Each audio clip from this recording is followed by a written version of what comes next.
Welcome to another episode of the Max's Muscle TV podcast. I am your host, Scott Goebel, and joined once again by my co-host and partner in crime, Mr. Luke Shembry. Welcome, Luke. Scotty. Luke, we are joined by a very special guest, a heavy hitter in the amateur bodybuilding scene in Australia, a favourite at every show he enters, Mr. Jordan McDashy. Thank you for joining us, Jordan. Thank you for having me. Mate, it's a real pleasure, and I know you've shuffled some things around to come on the show, so we do really appreciate it, especially in the lead-up and very close to your peak week. So thank you again. But, mate, could you give us a little bit of a rundown on your bodybuilding resume? Because I believe I remember seeing you compete for the first time, potentially at the plenary. And I'm just trying to think, was that 2021 that you made your debut, or is my memory a little bit fallible at my old age? In the IFBB, it was a year before that. It was 2020. It was the COVID show, which was my first one, and it was men's physique. But before that, I was really active in all the natural federations. Back then it was INBA, which is now ICN. And I think overall I've been competing probably for how old am I now? A good 10 years. Right. How many competitive seasons have you done in that time? Have you had extended breaks for off seasons to mass up, or have you been pretty much straight through? Because you have been on some competitive runs. I've not had as many off seasons as I should have, and that's a lesson that I've had to learn. But I've definitely had a few seasons. I mean, in the IFBB over the last 5 years, it's a good at least 3, I believe, when I think about it. Obviously, last year I went on a big run of doing shows back to back all around the world. It ended up being almost 10 shows in a row, which was another lesson that I had to learn. But it's been a good journey so far. It's a pretty good resume. I don't know that you've ever placed outside of a top 3 that I can think of in classic physique in Australia, and there's certainly some state titles in there. There's some national open titles in there. There's some close calls for pro cards. What are some of the highlights of the amateur career? The first real highlight for me was going up against Callum Hoynes. And that was the first show back the year after COVID, where everything was kind of finding its feet again. And from there, I really just started finding good love for the sport and making lots of friends and really hunting the improvement, because I was so close. I was in those top 3, top 2 battles for the pro card, where you're right on the cusp of the success. So it kept pushing me to improve and to keep going. Callum, then obviously going up against Tom. Me and Tom Stanley, we became best friends through the sport as well. And we've competed against each other several times. He beat me, then I beat him again. And then 2 weeks later, we went to the nationals and he stole the pro card from me. And that was definitely another highlight. And the friends that I've made, the memories along the way and the experiences with these people has been fantastic. I know how you feel, mate. Luke stole a pro card from me as well. So did he actually? Yeah, he did. It's a nice word, stole, but I don't know about stole. Well, mate, you've made some changes, and I've seen some recent pictures, and you have had an off season this time around. So, what's your expectations that you bring into the show this season? I never have any expectations, and the only expectation for me is to beat the man in the mirror, and I know that I've done that. I keep the focus inward, and that's how it should be.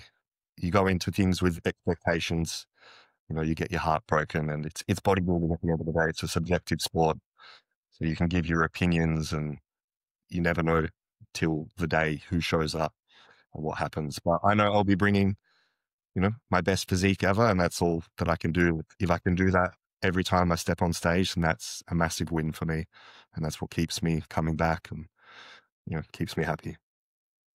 Just looking at your Instagram, there's a vacuum abs and thighs pose. You're looking absolutely monstrous, mate. Just going back to your natural days, were you a skinny kid? Did you have a bit of muscle? And where did you actually top out on your natural days in terms of your body weight before you stepped up into the IFBB? I was definitely a skinny kid. All I ate was chicken salads, and I just wanted to be shredded abs for Instagram all the time. Nice. I like it. I would say I topped out at like 87, 88 kilos as an addy. And then I came back a season later, probably like 7 or 8 kilos heavier. Yeah, wow. Wow. And what's your current body weight? Like if we go in that abs and thighs photo on your Instagram, what's your body weight there? In that shot there, I'm around 112. So even right now, I'm still 11 pounds above the weight cap. Yeah, wow. Wow, mate. That's crazy. And just going back to those natural days and starting out early in your career, I started doing a natural show first before I moved to the IFBB, and I absolutely loved the progression. What do you notice about the standard of the competition? Like, obviously everyone's a bit bigger, everyone has a bit more muscle mass, but were you finding that back in the natural days, you had that real competitive desire, this is what I want to be doing in bodybuilding and I want to step up one day to the IFBB? Or was it just was it a natural progression, or was it something that you just decided as you're competing and your physique's developing that you want to keep progressing? I used to be very deep into martial arts, actually, boxing, competitive boxing. But genetically, yes, I was always a skinny kid, but my father and his side of the family have very good genetics, and they were all known for having really good physiques. And even just as I grew naturally with the lifestyle that I had, very active, ate a lot of good food, Italian family, I naturally grew muscle, and a lot of people would notice it. And even in my boxing days, a lot of the kids that I would fight would be scared to get in the ring just because I looked so big and scary. But it's always just been a bit of an illusion, because I've always looked a lot heavier than I am. Even in the last shows and seasons that I've done, I've been like 7, 8, 9 kilos under the weight cap. And people are always saying like, oh, you must have really struggled to make weight for this show. And I'm like, well, no, actually, I still have like 7, 8 kilos that I can put on. I've been one of those people, Jordan. I remember when you competed against Callum and you were probably 10 or 12 kilos under the weight cap. And I remember going, how did this bloke make weight? And it's the illusion of bodybuilding is very real and you were unbelievably conditioned. But mate, did you say you were 11 pounds over the weight cap right now? What are we 9 days out currently, Jordan? Have we got a strategy here? I know you have one hell of a coach, but hey, are you a little bit nervous about this? Well, this is a complete new experience for me, having to make weight. But, I got my check-in yesterday and Neil was going absolutely crazy and gave me a high day and made me eat a burger last night. So he's obviously not worried. And he's saying that we're in a fantastic position. So that makes me feel definitely a little bit more at ease. And yeah, he knows what he's doing, and I put my trust in him. And hopefully some magic happens over the next week that I can get the weight off. There are things that we're doing. So yeah, cool. So Neil Hill, obviously your coach, and a very, very qualified coach indeed. How has the experience been working with Neil, like in terms of the off season? Because you're talking about putting on an exorbitant amount of lean tissue. Like you're going to put on 8, 9, 10 kilos of stage weight by the sounds of it. What was different about your off season this time around compared to previous years? The funny thing is, in previous off seasons, I've really pushed food and pushed it to a point where you hit a wall. Your appetite fades away. You're having to take a mouthful of your chicken and rice and then take a mouthful of water to slush it down and get it down. This off season wasn't like that at all. We didn't push food a crazy amount. He very much dialed me in on very good digestion, very good hydration. And obviously, I guess I was just a lot more responsive and getting more out of the food that was going in, rather than pushing it to the extent where your appetite fades away and, you're not getting the most out of it. So it was very interesting on that front, and my body just responded that in combination with Neil's training, which is just absolutely wild and, goes against what I think a lot of people would practice in this current day in terms of its, I guess you can call it old school. It was super high volume, high intensity, but everything that Neil does is very intuitive and logical. Some of the training sessions, I'll be like, Neil, this is kicking my ass. I can't even finish the workout. And he'd be like, cool, use your brain, take a couple working sets away and, reduce the volume a little bit. And that's all that it would take. As an example, we needed to grow the glutes. So he gave me hip thrusts, 6 working sets of hip thrusts on one of my leg days. We've timed rest periods as well. Yeah. Yeah, okay. And what was the peak off-season weight that you hit? Because I've seen you pretty big in the off-season before. I think you might have hit 130. I can't remember, but were you as big this time around, or was it just better composition? Definitely better composition. I got to I think 126, 127 this time. And I may have briefly touched that in a previous off-season, but like way more body fat, way more water retention. This time it was 126, 127, but like decent condition, still really good appetite, meals going down just fine, feeling fit, feeling mobile, really, really enjoyable and different feeling. And what were the calories to get you up to that level at the peak in the off season? The calories would have been, because everything with Neil is just meal plans, but obviously me being me and being meticulous with everything, I worked it all out and tracked it. I think the peak my food got to, and we cycled on like a low carb plan, a baseline plan, and a high carb, which was mainly between the baseline and the high carb. The low carb was there if your appetite and your digestion does start to get a little bit overwhelmed, you can just pull it back down to let things restore a little bit. But I would say the high carb meal plan was between 45 to 4,800 calories. And then the baseline would have been like mid 4,000s, 4,200 or something like that. So not a crazy amount of food, in context when you hear guys, oh, I'm eating 6,000, 7,000 calories in my off season kind of thing. And mate, you sort of touched on the hip thrust there as some of the crazy high volume, but can you take us through a typical session? Pick any body part. When you say old school volume, just for some of our audience at home, what was a typical session? For Neil's training is called Y3T, and it's essentially a periodization method. Now you have a week 1 training, a week 2, and a week 3.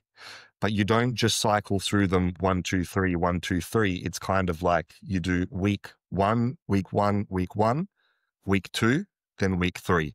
And he arranges it in a specific order, obviously, depending on how your body is responding and all of these different factors. But week 1 is more of a lower rep range of around like 8 to 14. So I guess it's more of your heavy top sets, you would call it, purely heavy loading, mechanical tension based things. Your week 2 training is more of a mid rep range, moderate weight, moderate reps, and it's like a 14 to 18 rep range. Then your week 3 training, which we call Hell Week, is this insanity of drop sets, super high rep rest pause sets where you're doing like drop setting the belt squat for sets of 25 reps and pulling plates off. And you end up calculating and clocking over like 1,000 reps. And obviously with that, you get this massive metabolic stimulus and accumulate all of this muscle damage and so much muscle soreness afterwards. But in a sense, it kind of deloads the heavy loading for a week from all of the stress that would go on your like joints and ligaments and tendons. And it just provides a different stimulus. And at the core, all training works if there's effort and intensity. And that's one thing that you get with Neil. But the sessions were quite high volume, like over 20 sets easily. And how long does a workout like that take? How long are you actually training for in the gym? Yeah, leg day. God. 2.5, 3 hours, some of them. Wow. Okay. All right. Well, for me, this is what I do full time other than coaching. I'm an athlete. And like I said, some of the sessions after the first 2 exercises, I was just hanging on for dear life. And I had to actually pull back a little bit of volume just because I actually couldn't finish them. But talk about training to your limits. That's, Yeah, you find wow. where your limits are. So what's the strategy then with your intra-workout nutrition for such an extended session? Does it come into play quite heavily with those very long duration sessions? So a little bit of intra, yes. And also directly post-workout, he gives you fast-acting carbs and fast-absorbing protein as well. And I assume Neil's obviously evaluated your physique. What were the target body parts? What were the priorities to bring up? You mentioned glutes. What else were you working on this off-season? And do you think you've seen the greatest improvement in those specific areas? Yeah, absolutely. It was all lower body, legs, particularly adductors, glutes, hamstrings. And as a result, I had 2 leg days a week. So yeah, and we kind of did it in a way that at the end of my quad day had a priming hammy and glute workout. And at the end of my hammy and glute day had a priming quad workout. And it worked really, really well. So obviously hitting it with the frequency, hitting it with the volume, hitting it with the intensity. And my legs just grew and exploded. Does the training style change as you get closer to a show now that, I'm assuming the calories are significantly lower and the output's higher and maybe recovery's Yeah, impeded a little bit? As things scale back a bit now? absolutely. So logically now, the volume has vastly reduced and the exercises, the selection is far less taxing exercises, less heavy compounds, more isolation. So that's another thing that's been very different for me this time. In past preps, my training performance just always goes to absolute trash. And I didn't know. I was chasing volume to make up for the lack of intensity. Whereas you want to do the exact opposite. You want to reduce volume so that you can maintain your intensity the closer you get to a show. Because if you can retain strength, you can retain muscle. And this is the first prep I've ever had. And I'm tracking every session in my logbook meticulously. And up until 3 weeks ago, I've been hitting PBs, adding reps, adding weight every single session. It's been blowing my mind. And as a result, I've been loving my training until about 3 weeks ago now, starting to get really shit. And I'm struggling. Is Neil the same with his cardio approach? Like the old school approach was very low intensity, like steady state cardio. Is that his approach as well? 100%. And that's another thing that I used to do in my past preps. I was such a cardio bunny that I would just get in this mental state and start sprinting and be doing Stairmaster with my heart rate at 160, 170 because I wanted to be hardcore and I knew that no one else would be doing that. And as a result, you're taking away intensity that should be going towards your training. So it's no wonder that my training was shit because I was, spending the tank early in the morning sprinting on the Stairmaster. Then by the time I got into the gym, I had nothing left. Whereas now the heart rate is kept strictly between 125 to 130 beats per minute.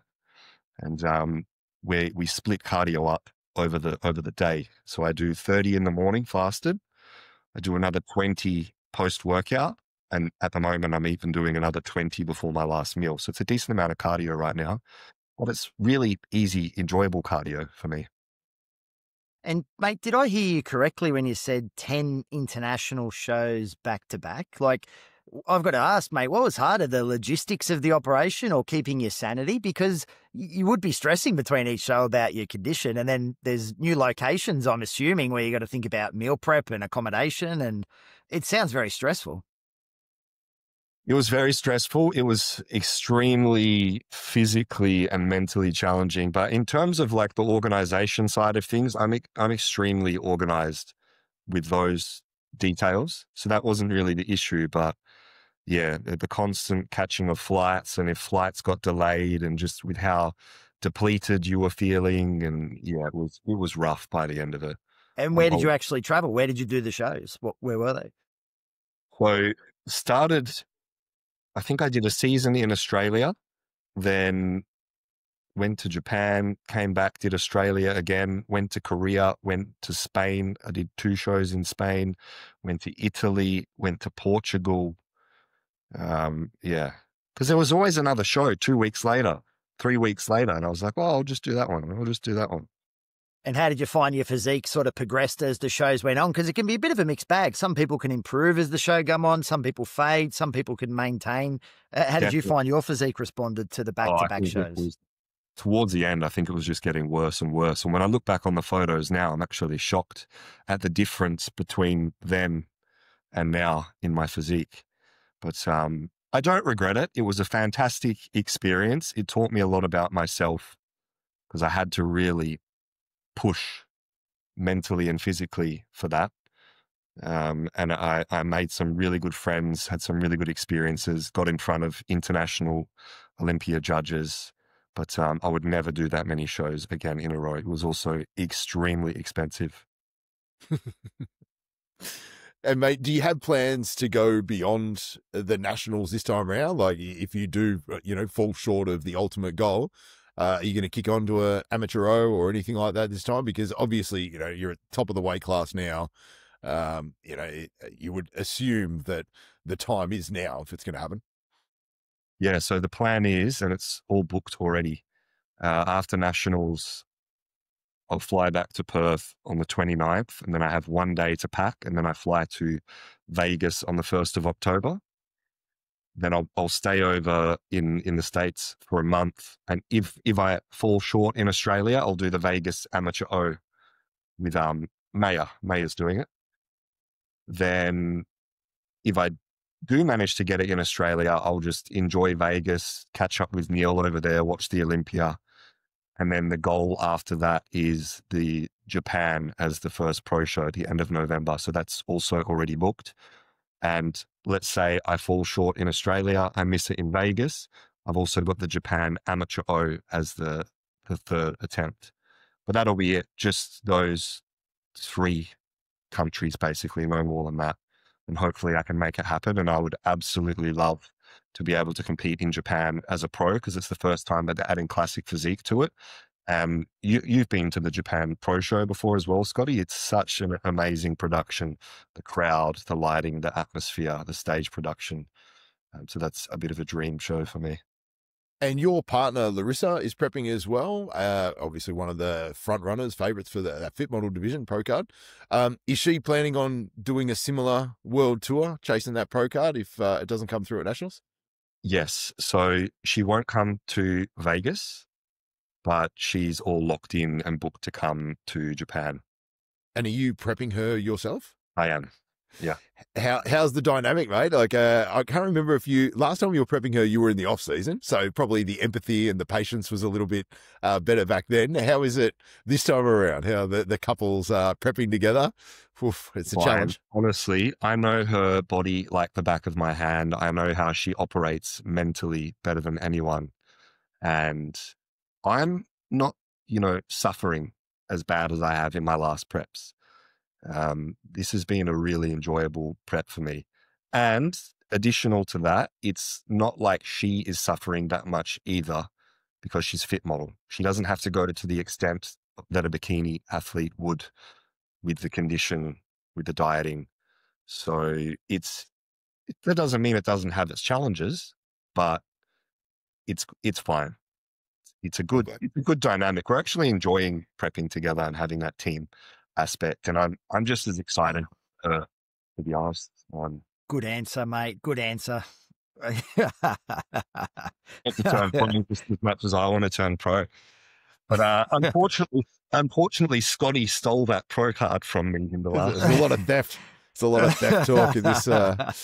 But Larissa is obviously a very, very high caliber competitor, and she's been one placing short of the pro card on a couple of occasions. So yeah, definitely one that's next in line, you would assume, and she does look fantastic year round. So I can imagine it's not too arduous for you both. But mate, in terms of your currently 112, topped out at 127, was it hard or was it mainly calorie restriction that got you there, or are the calories at a reasonable level, seeing as your outputs are quite high?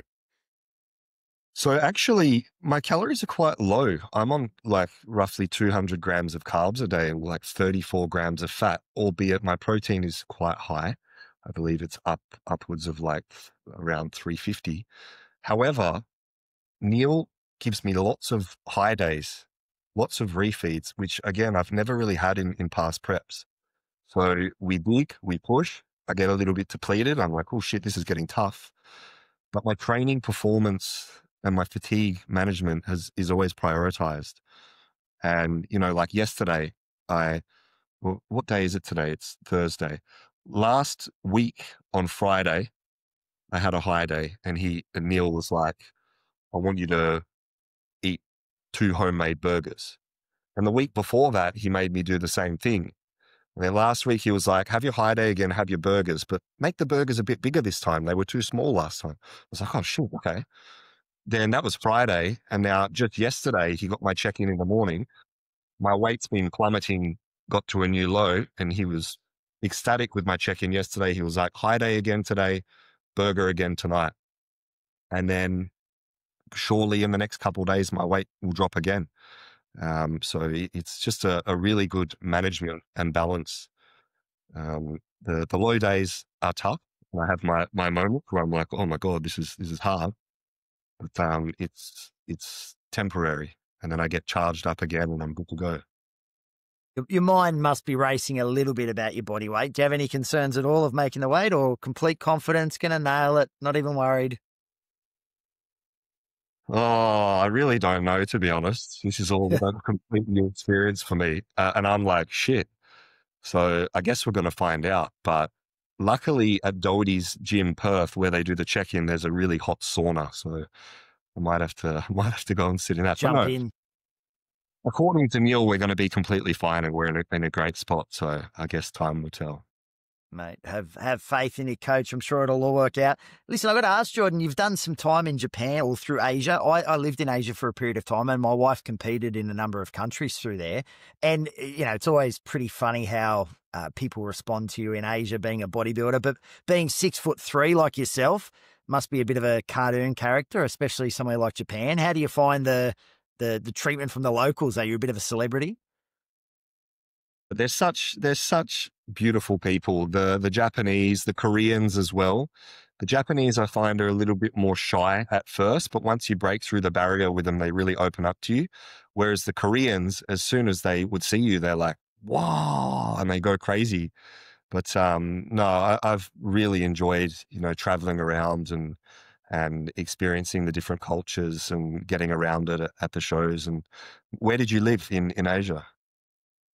So lived in Thailand for a year, but my wife competed in Hong Kong, Singapore, and somewhere else. I haven't actually been to either Japan or Korea, but I know Thailand and Singapore and Malaysia. You know, walking around in a singlet there, it certainly gets a lot of attention. Vietnam, we actually stopped at a shopping centre when my wife was in shape for a show. I was wearing a singlet, and even our kids were getting in on the photos. They thought we were genuine celebrities. Yeah, they all want photos and things with you. It's really funny. I'm looking forward to it again. And me and Scotty last time we were in Japan, we had some fun at a Japanese barbecue eating a whole array of reproductive organs. So we'll have to have another dinner this time. Yeah. There were no testicles involved, Luke, if that's where you were going. But I'm just trying. I can't remember exactly what we ate, but we did order the most obscure menu items. There was fallopian tube. I'm fairly certain of that. I think there was uterus. Uterus. Yeah, it was such an extensive menu, and we were just like, oh, why not? You have to try it all. Yeah, you've got to embrace the culture, don't you? What was nice? What actually tasted nice, surprisingly? It's a good question. I mean, it was all edible, wasn't it? I'm just trying to recall. Like, I think the fallopian tube was a little on the chewy side, but yeah, I can't remember. Beef tongue was a bit strange for me. I felt like I was kissing a cow or something. But that'll be the last show of the season, mate. So we can go out and do it again. Exactly. I reckon there'll be a few Aussies there, so it should be there should be a fun one. But hopefully, yeah, you're doing it a day later after the pro show. Which would be good. Well, there should be a good crew of people, and apparently a few Aussie pros are wanting to head over to Japan and do that show as well. So we should have a really good team. Yeah, I got a couple girls in it, so that should be a fun one. Mate, we really appreciate your time. Yeah, we're very, very excited to see you take the stage, especially with these massive improvements that you've made. Is there anyone you want to shout out, give thanks to before we end the podcast? Shout out to Larissa for putting up with me, of course, but I have to put up with her too because she's all prep as well. And just everyone that shows their support and stops to have a chat. And there's a lot of good people in this sport, even a lot of your clients, Scotty, like Josh and Maya. It's really cool to have these friends that have the same passions and live it and breathe it, and we can share all of this together. So I'm really excited to get amongst it again this season and see everybody and do the best that we can and put on a show and go from there. And if there's one thing you do put on a show. You've got some awesome stage presence, and you've got just one of those bodies that stands out with showpiece body parts and showpiece shots, which are just untouchable. So, mate, I wish you all the best. Can't wait to see you compete. I'll be at every single show except your Vegas one, which you hopefully won't be competing in anyway. So, mate, all the best over the next couple of weeks. I might, see you in the sauna over there at Perth Doherty's. But thank you for coming on once again. Thank you, Luke. Thank you to everyone who is listening. And if you enjoy the content, please like and subscribe. But that is it for another episode of the Max's Muscle TV podcast. Beautiful, guys. Thanks for having me.